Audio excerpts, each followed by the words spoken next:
Eu agradeço imensamente a Deus, nosso Pai maior, nosso Mestre Jesus, a minha família, que me apoia nesse projeto de falar dessa doutrina maravilhosa do Evangelho do Cristo, e ao Centro Espírita Fé, Esperança e Caridade, que me dá essa oportunidade.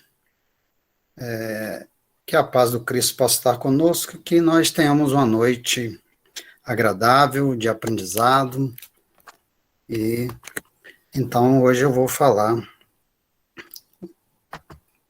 sobre o Livro dos Espíritos, que é o capítulo 11, questões 592 a 596, que fala sobre os três reinos.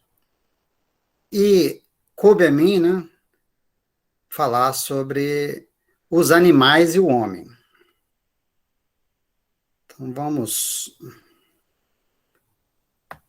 lá então, que a gente só abrir a minha tela aqui mais um pouco. Eu começo falando então o seguinte: nós estamos no Setembro Amarelo, valorização da vida.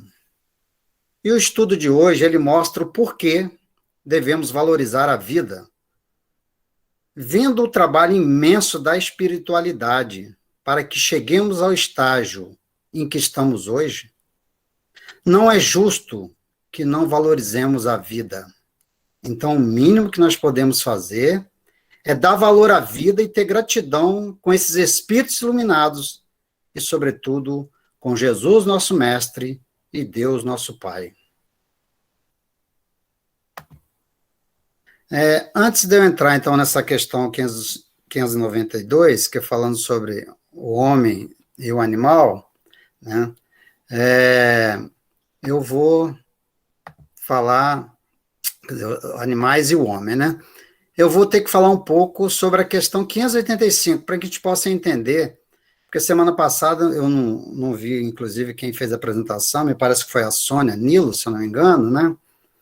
E aí deve ter feito esses comentários, mas só para ilustrar mais o meu estudo, né, o nosso estudo, eu vou fazer um comentário, vou falar aqui o comentário de Kardec sobre a questão 585, que é a divisão da natureza em três reinos, né, quando Kardec questiona os espíritos.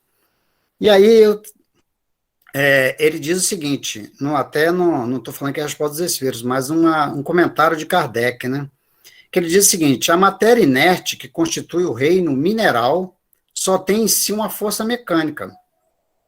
As plantas, ainda que compostas de matéria inerte, são dotadas de vitalidade.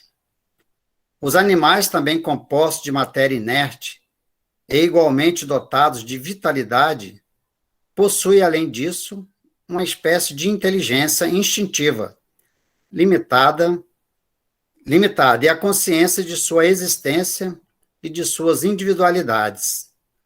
O homem, tendo tudo o que há nas plantas e nos animais, domina todas as outras classes por uma inteligência especial, indefinida, que lhe dá consciência no seu futuro, a percepção das coisas extras materiais e o conhecimento de Deus. Então, é isso que difere, né, o homem dos demais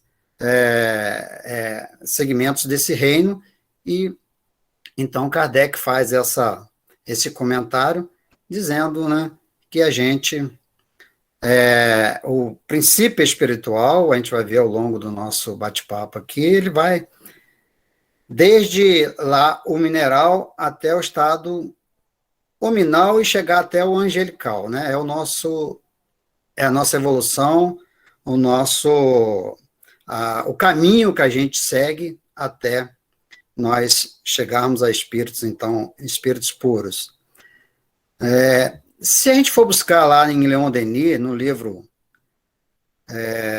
O Problema do Ser e do Destino, no capítulo Evolução e Finalidade da Alma, no capítulo 9, diz o seguinte: na planta, a inteligência dorme, no animal ela sonha, só no homem ela desperta. Se reconhece, se possui, se torna consciente. A partir de então, o progresso, de certa forma fatal, nas formas inferiores da natureza. Só pode ocorrer pela concordância da vontade humana com as leis eternas. Né? Engraçado, né? A gente repara aqui que, inclusive, tem algumas falas, né?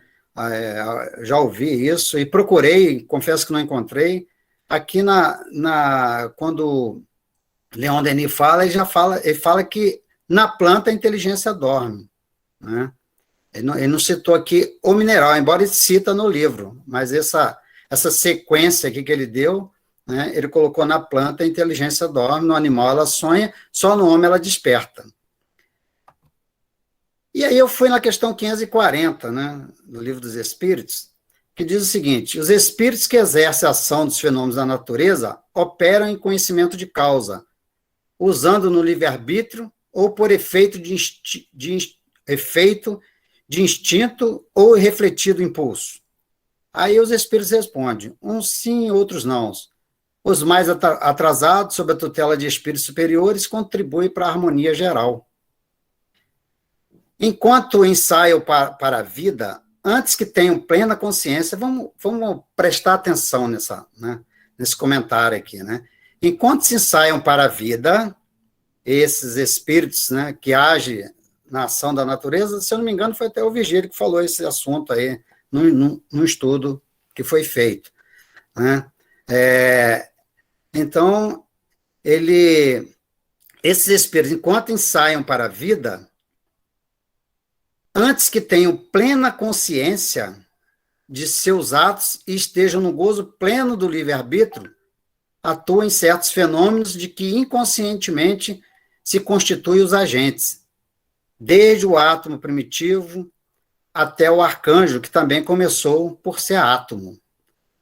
Então, vejam vocês que esses espíritos evoluindo... Então, por que eu busquei essa questão 540? Porque entre um reino e o outro vai ter uma transição. Né? Mas isso o Kardec fala aqui, né, confirma, desde o átomo primitivo até o arcanjo, que também começou por átomo. Então, o que quer dizer isso, né? Quer dizer o seguinte, olha, eu busquei lá no livro Centro Espírita, no capítulo 12 né, de Herculano Pires, que diz o seguinte, ó, os fisiólogos, né, que estudam a natureza, gregos, sabiam disso. E quando Tales de Mileto, né, se referia aos deuses que enchiam o mundo em todas as suas dimensões, afirmava o princípio espírita de que a estrutura planetária, em seus mínimos detalhes, é controlada pelos espíritos incumbidos da manutenção da Terra, desde os simples elementais. O que são os elementais? São espíritos, princípio ainda em evolução para a condição humana. Até os espíritos superiores, né? Desde os simples elementais até os espíritos superiores, próximos da angelitude, que supervisionam e orientam as atividades telúricas, né? Então, olha só que interessante. Tudo segue a sua evolução e sempre com esse amparo, com essa instrução desses espíritos mais evoluídos. Então, esses espíritos, né, elementais, que é citado por Herculano Pires, são esses espíritos que estão nessa fase de transição do estado animal para o estado hominal. Aí, a gente pode ver também uma passagem do livro de André Luiz, no livro Libertação, que quando o Gubbio, né, que é um instrutor, fala com André Luiz, isso está lá no item 4, Numa Cidade Estranha, né, o subtítulo, que diz o seguinte: quem não cumpre aqui dolorosa penitência regenerativa no mundo que ele foi... eu esqueci o nome do outro espírito, foi André Luiz e mais um outro que estava, e Gubbio estava como instrutor. Então, ele diz o seguinte, olha, quem não cumpre aqui dolorosa penitência regenerativa, naquela região que eles foram, que Gubbio levou, né, André Luiz até essa região, e viu esses espíritos que tem aquela forma assustadora, ainda não, eu não diria, vamos colocar não um termo assustador, né, mas não bem definido. Ele diz, olha, quem não cumpre que dolorosa penitência regenerativa pode ser considerado inteligência subhumana. Milhares de criaturas, eu abri aspas aqui, utilizadas nos serviços mais rudes da natureza, movimentam-se nestes sítios em posição infraterrestre, né, em posições mais simples. A ignorância, por ora, desses espíritos, né, desses princípios que estão em evolução, a ignorância, por ora, não lhes confere a glória da responsabilidade. Em desenvolvimento de tendências dignas, candidatam-se à humanidade que conhecemos na crosta. Candidatam-se, então, a ser, né, a um dia estar como espírito já no estado hominal, né? Situa-se entre o raciocínio fragmentário do macacoide e a ideia simples do homem primitivo na floresta. Afeiçoa-se à personalidade encarnadas ou obedecem cegamente aos espíritos prepotentes que dominam em paisagens como esta. Guardam, enfim, a ingenuidade do selvagem e a fidelidade do cão. O contato com certos indivíduos inclina-nos ao bem ou ao mal, e somos responsabilizados pelas forças superiores que nos governam, quanto ao tipo de influência que exercemos sobre a mente infantil de semelhantes criaturas. Olha só a importância dos nossos pensamentos, das nossas atitudes, das nossas vibrações, né? Então, vejam vocês que a responsabilidade que nós temos. A filosofia de Tales, né, que viveu 624 anos a 546 a.C., nasceu em Mileto, antiga colônia grega, na Ásia Menor, atual Turquia, baseava-se em 3 teses principais. Tudo que conhecemos é feito de água e o homem é mais um ente,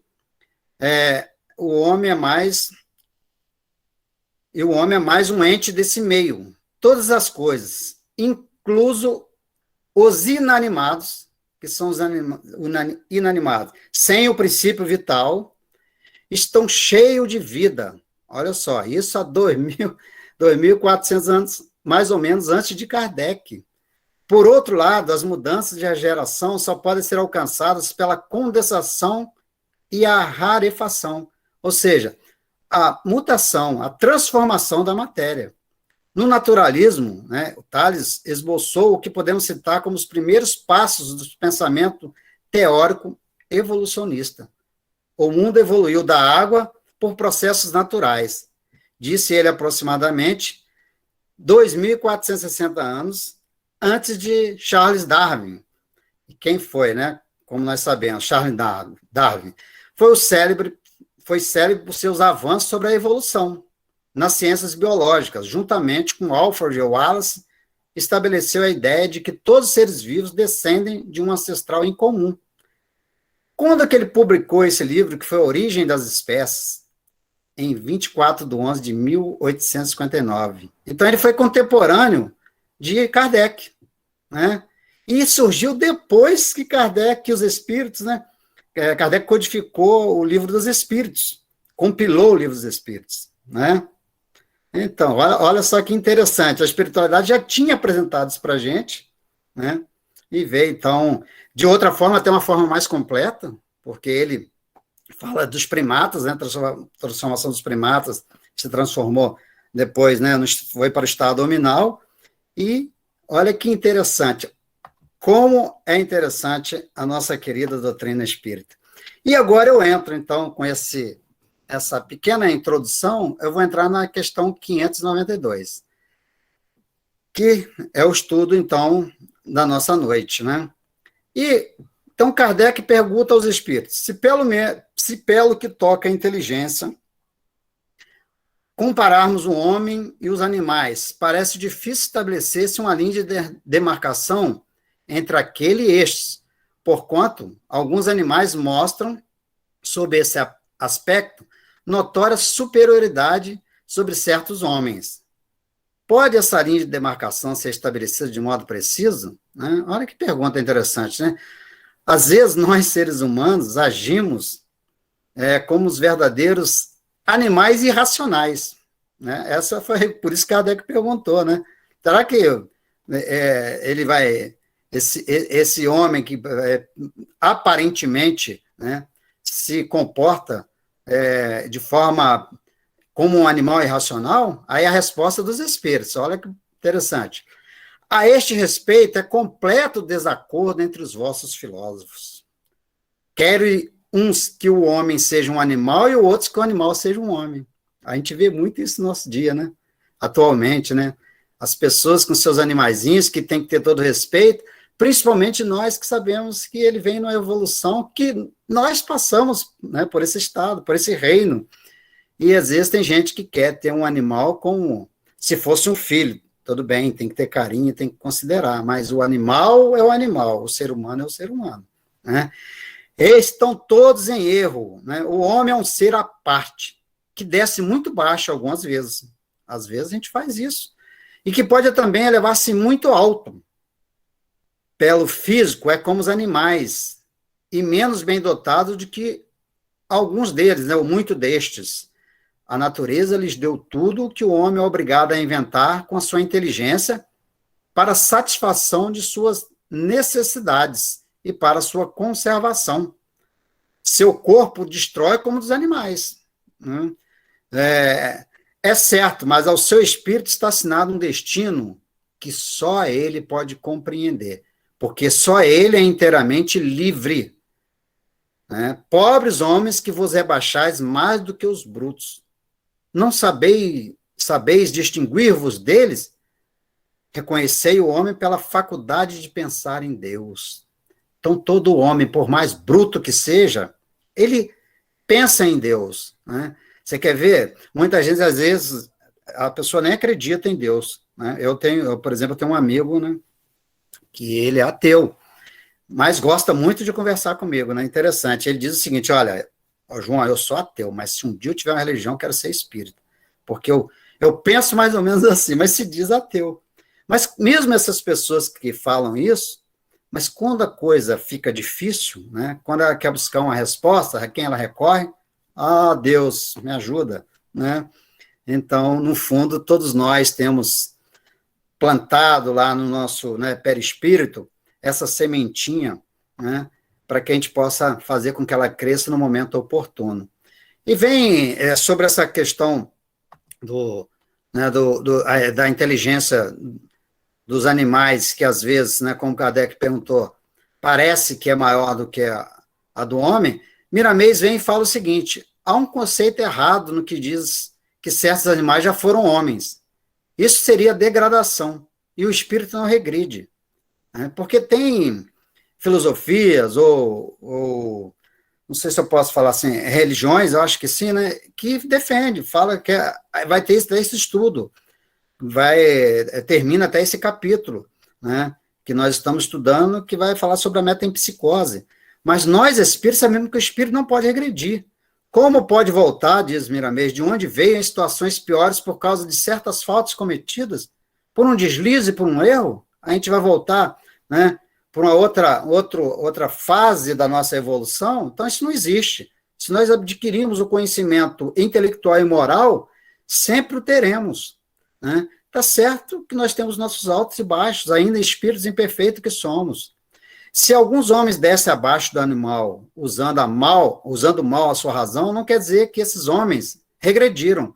Eles têm livre-arbítrio, e o animal não pensa como os homens, não tem raciocínio, estão envolvidos no instinto que não os guia para essas paixões que os homens têm. Né? E vamos lá na questão 118 do Livro dos Espíritos, quando Kardec pergunta, podem os espíritos degenerar, regredir? Resposta, né, é enfática, né, direta dos espíritos. Não.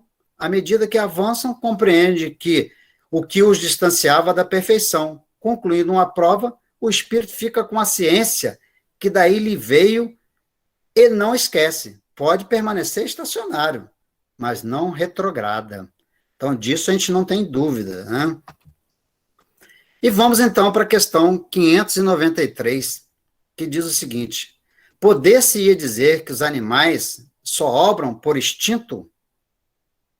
Aí a resposta, né, dos espíritos. Então, só há instinto no animal, é isso? Será? Foi o que Kardec perguntou. Ainda aí há um sistema. É verdade que na maioria dos animais domina o instinto, mas não vês que muitos obram denotando acentuada vontade e que têm inteligência, porém limitada. Então, mesmo o animal, né, que ele predomina o instinto, ele tem uma certa inteligência limitada. A evolução, né, também do lado intelectual, da inteligência. E isso a gente vê, né, isso é muito interessante, né, eu tinha uma cachorrinha, uma Pinty, né, e aí eu brincava, falava, essa Pinty só falta falar. Porque quando a gente estava, né, assim, por exemplo, na hora do almoço, estava reunido, se não desse algo para ela, né, alguma coisinha, um pedacinho de ossinho ali que fosse, o que ela fazia? Ou tivesse na hora dela comer e ela a gente não colocou a ração dela, que ela comia a ração, mas de vez em quando a gente jogava um petiscozinho para ela lá, né? E aí ela empurrava a vasilhinha dela até os pés da gente. Tipo assim, ô, você não vai me dar comida, não? Cadê a minha ração? Então, olha só, é um instinto da fome, mas também é uma certa inteligência, né? Mesmo que limitada. E Kardec, então, comenta, não se poderia negar que, além de possuírem um instinto, alguns animais praticam atos combinados, que denunciam vontade de operar em determinado sentido e de acordo com as circunstâncias. Há, pois, neles uma espécie de inteligência, mas cujo exercício quase que se circunscreve à utilização dos meios de satisfazer as suas necessidades físicas e de prover a conservação própria. Então, essa inteligência, esse princípio, né, da inteligência, ainda rudimentar, é para eles se conservarem e as suas necessidades físicas. Então, eles ali começa já a trabalhar essa parte da inteligência, né? Nada, porém, criam, sem melhor alguma, realizam. Né? Qualquer que seja a arte com que executem seus trabalhos, fazem hoje o que faziam outrora, e o fazem nem melhor e nem pior, segundo formas e proporções constantes e da sua espécie. Não deixa, por isso, de construir o seu ninho de perfeita conformidade com seus maiores, né? Com seus maiores, sem que tenham recebido nenhum ensino, né? Com os outros animais também, né? Que surgiram dele, né? Os pais. Né? Então, a gente pode ver essa questão, é bem comentada também no Livro dos Médiuns, por Erasto, né? Então, ele fala isso também. O desenvolvimento intelectual de alguns que se mostram suscetíveis, né, continua Kardec, de certa desenvolvimento, aliás, que não pode ultrapassar acanhados limites, é devido à ação do homem sobre uma natureza maleável, porquanto não há aí progresso que lhe seja próprio, mesmo o progresso que realizam pela ação do homem é efêmero e puramente individual, visto que entregue a si mesmo, não tarda que o animal volte a encerrar-se nos limites que lhe traçou a natureza. Então, está aí a responsabilidade do homem. E Deus, na sua sabedoria, permitiu, né, que esses animais, permite que esses animais estejam conosco, mas nós temos que cuidar dele, né, nós temos que tratar deles com um espírito em evolução. E o aprendizado dele depende da gente. Eles estão ali para também viver as experiências conosco e ali adquirindo esse conhecimento, né, para uma futura reencarnação, quando já estiver em condições de já se encontrar no reino hominal. Né. O animal demonstra, aí Miramês fala, né, o animal demonstra fios de vontade em certos aspectos, por estar junto ao homem. É, por assim dizer, uma transferência, ainda que mínima, de talentos que somente no ser humano estão mais desenvolvidas. O mineral que dorme tem seu progresso, mas anda de passos lentos, que parece se perder na esteira dos milênios. Se o diamante foi outrora carvão, ele passou por um processo que se chama progresso. Assim é com todas as coisas criadas. Os valores do anjo estão guardados no seio dos minerais que, pela força de Deus, buscam as planuras da vida. Né? Então, está aí a evolução de todos esses reinos até chegar no estado nominal que nós nos encontramos e chegaremos, como eu já disse, no estado angelical. Né? Vamos, então, para a questão 594. Tem os animais alguma linguagem? É uma pergunta também interessante, né? Como eles se comunicam? Será que eles se comunicam? Então, Kardec faz essa pergunta. E os espíritos respondem: se vos referes a uma linguagem formada de sílabas e palavras, não. Meio, porém, de se comunicar entre si, tem. Dizem uns aos outros muito mais coisas do que imaginais. Mas essa mesma linguagem de que dispõe é restrita às necessidades, como restrita também são as ideias que podem ter. Né?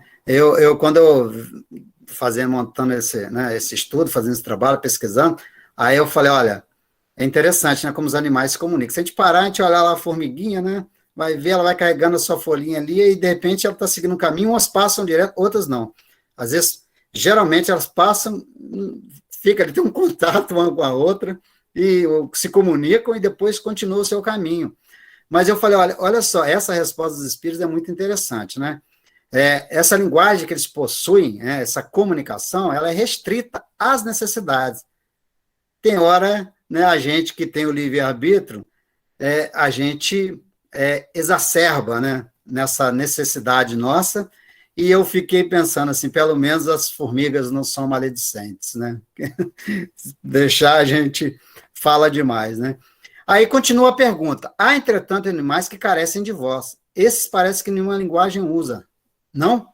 Aí os espíritos respondem: compreende-se por outros meios, para vos comunicardes reciprocamente, vós outros homens, só dispondes da palavra, da palavra, e os mudos. Facultado-lhes sendo a vida de relação, os animais possuem meios de se prevenirem e de exprimirem as sensações que experimentam. Pensais que os peixes não se entendem entre si? O homem não goza do privilégio exclusivo da linguagem. Porém, a dos animais é instintiva e circunscrita pelas suas necessidades e ideias, ao passo que a do homem é perfectível e se presta a todas as concepções de sua inteligência. Aí Kardec faz um comentário. Efetivamente, os peixes, como as andorinhas, emigram em cardumes, né, em bandos. Obedientes ao guia que os conduzem, devem ter meios de se advertirem e de se entenderem e combinarem. É possível que disponha de uma vista mais penetrante e estas lhe permite perceber os sinais que mutuamente façam. Pode ser também que tenham na água um veículo próprio para a transmissão de certas vibrações. Como quer que seja, o que é incontestável é que eles não falecem meios de se entenderem, do mesmo modo que a todos os animais carentes de voz, e que, não obstante, trabalham em comum. Diante disto, que admiração pode causar que os espíritos entre si se comuniquem sem o auxílio da palavra articulada? Né? Aí, né, o comentário de Miramês é interessante, né, que a gente vai ver, né, que a gente não precisa, os espíritos, já quando está no estado evolutivo maior, não precisa da voz que se manifesta através do ar, né, se propaga através do ar, e assim como o Kardec falou, que os peixes devem ter um meio de comunicação, alguma transmissão, quando estão ali na água, né. Então, Miramês diz o seguinte: os animais têm sua linguagem, característica da sua evolução e ao reino que pertence. Não é uma linguagem qual a dos homens, mas para se entenderem, não tem necessariamente que falar com os seres humanos. Quase todas as criaturas da Terra já reconhecem que os bichos se comunicam entre si, desde o menor inseto ao maior dos animais. É uma espécie de música, sons diferenciados que emitem e que os outros percebem e entendem. Eles não precisam aprender com seus pais, com os ancestrais da mesma espécie. Eles já nascem sabendo, bem como todos sabem nadar, né? As palavras são a linguagem do mundo ainda imperfeito, né, que eu acabei de falar, né? Com o crescimento da humanidade fertilizada por Jesus Cristo, desenvolver-se-á a linguagem dos espíritos fora da carne, que se chama telepatia, recurso das almas elevadas, transmitindo imagem de fácil captação e melhor entendimento. Então, vai chegar um momento que a gente não vai usar mais, né, as palavras, né? A gente vai se manifestar através do pensamento. Olha só, que interessante, só um espírito, né, mais evoluído, que imagina, se a gente pudesse ler o pensamento das pessoas, não conversar através do pensamento, né, entender o pensamento da pessoa no mundo de provas e expiações, né? Imagina, né? Então, continuando o nosso estudo, na questão 595, diz o seguinte: gozam de livre-arbítrio os animais para a prática dos seus atos? A resposta dos espíritos: animais não são simples máquinas como supones. Contudo, a liberdade de ação de que desfrutam é limitada pelas suas necessidades e não se pode comparar do homem, sendo muitíssimo inferiores a este. Não têm os mesmos deveres que ele. A liberdade possuem-na restrita aos atos da vida material. Mais uma vez, só pela necessidade, né, que eles vão ter essa certa liberdade, né? E aí Miramês fala, se falando no livre-arbítrio, podemos dizer que os animais o têm, no entanto, ele é tão restrito que foge à nossa percepção. É imperceptível, né? Cumpre a nós outros dizer que a liberdade dos animais é restrita às suas necessidades, ao passo que nos homens ela é mais avançada por ter sido a razão entregue a eles pelas mãos de Deus, através dos tempos. Se o animal não pensa como os homens, não tem função neles o raciocínio, portanto não sabe escolher além de suas necessidades físicas. Os animais, mesmo os mais rudimentares, estão em busca da luz, e neles se encontram guardados talentos divinos a serem desabrochados, e mais tarde irão gozar das delícias que os anjos estão gozando, fruto do tempo e dos esforços individuais de cada ser. É o caminho que nós estamos trilhando, né? E, finalmente, a 596, que diz o seguinte: de onde procede a aptidão que certos animais denotam para imitar a linguagem dos homens? E por que essa aptidão se revela mais nas aves do que no macaco? Por exemplo, cuja conformação apresenta mais analogia com a humana, né? Como nós falamos lá na teoria de Darwin, né? Se o macaco, os primatas, né, foram ali, a evolução hominal passou por essa fase, é uma das mais próximas do estado hominal, aí ele pergunta, né, por que eles não falam, né? São os pássaros, né? Como o papagaio. Os pássaros não é o papagaio, um dos, né? Uma ave, né? Origina-se de uma particular conformação dos órgãos vocais, reforçada pelo instinto de imitação. O macaco, ele imita os gestos, algumas aves imitam a voz, né? Foi a resposta dos espíritos. E aí tem né, eu coloquei aqui uma opinião também de Miramês pequena aqui, que diz o seguinte: as aptidões são diversas nos animais e nas aves. O papagaio, por exemplo, pelo instinto de imitação mais avançado, procura imitar a voz do homem, mas fica somente na imitação. Ele não cria nada por sua vontade, é só imitar. Então, ele aprende com o homem, né, que tem a responsabilidade de fazer com que ele evolua. Ele não cria por sua vontade, que ainda não desenvolveu no cenário da sua evolução. O macaco, igualmente, imita por instinto certos gestos do homem, por estar na escala mais próxima deste. Né? E aí, para a gente encerrar, eu vou aqui também, busquei no livro Mediunidade, Vida e Comunicação, no capítulo 11, de Herculano Pires, sob item Mediunidade Zoológica, que diz o seguinte: Cada fase da evolução definida num dos reinos da natureza caracteriza-se por condições próprias, como resultantes do desenvolvimento de potencialidades dos reinos anteriores. Só nas zonas intermediárias, foi por isso que eu fui lá, falei dos espíritos elementais, só nas zonas intermediárias que marcam a passagem de uma fase para outra. Existe mistura das características anteriores com as posteriores. Por exemplo, entre o reino vegetal e o reino animal, há a zona dos vegetais carnívoros. Entre o reino animal e o reino hominal, as zonas dos antropóides, né, que é o primata, que é a transição, como eu falei, entre o animal irracional e o homem.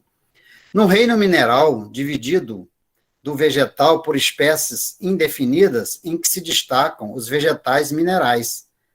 As investigações científicas descobriram a geração espontânea dos vírus nas estruturas cristalinas, segundo Herculano Pires. A teoria da evolução se confirma na pesquisa científica por dados evidentes e significativos. Os vírus se situam na encruzilhada dos reinos mineral, vegetal e animal, como uma espécie de ensaio para os desenvolvimentos futuros. A caracterização específica de cada reino define as possibilidades de cada um deles e limita-os em áreas de desenvolvimento próprio. A pedra não apresenta sinais de vida. O vegetal tem vida e sensibilidade. O animal acrescenta as características da planta, né, que é vida e sensibilidade. Ele também acrescenta a mobilidade e os órgãos sensoriais específicos, com inteligência em processo de desenvolvimento. Somente no homem, todas essas características dos reinos naturais se apresentam numa síntese perfeita e equilibrada, com inteligência desenvolvida, razão e pensamento contínuo e criador. Mas a mais refinada conquista da evolução que marca o homem, com endereço no plano angélico, é a mediunidade. Né?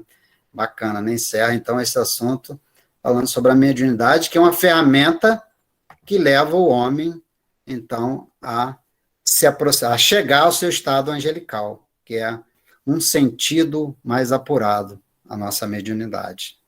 Então é isso, gente. Eu espero que eu tenha conseguido transmitir alguma coisa a mais para vocês, né? E fiquem à vontade aí agora. A Laide vai coordenar aí para a gente.